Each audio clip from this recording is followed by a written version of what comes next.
The Divine Science by Benjamin Crimm's Master. A Master Speaks, Volume 1, page 87. As we near the beginning of a new era, the thoughts of men turn to the sky and the possibilities which exist for future travel between the planets. Already, instruments probe deep into space, gathering the information which may throw light on the nature of the system in which we live. Men's thoughts turn upwards and outwards for the first time. This concern is new for man.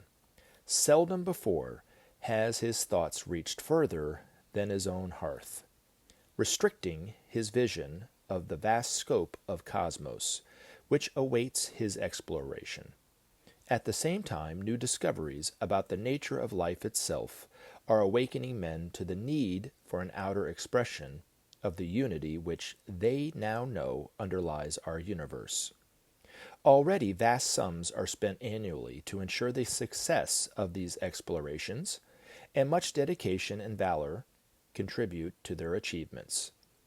Thus we stand today on the verge of an era of new knowledge, broader concepts, wider horizons, and richer experience than aught known before. At precisely such a time has entered the new teacher.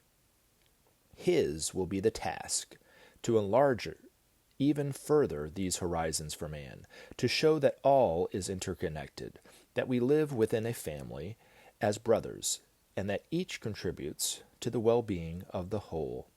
Thus man will come to sense himself as an integral unit in a vast system which stretches to the stars, as a tiny point of consciousness, loving life, without which the universe would be poor.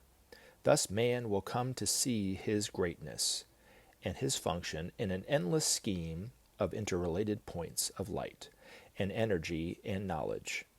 The first step is to accept that all is one, that underlying the diversity of forms beats the heart of the one divine life. When mankind grasps this truth, there will emerge a civilization based upon that truth, which will carry man to the feet of divinity itself. From that holy place, man will see the glories until the hidden from his gaze and come to know himself as the God he is.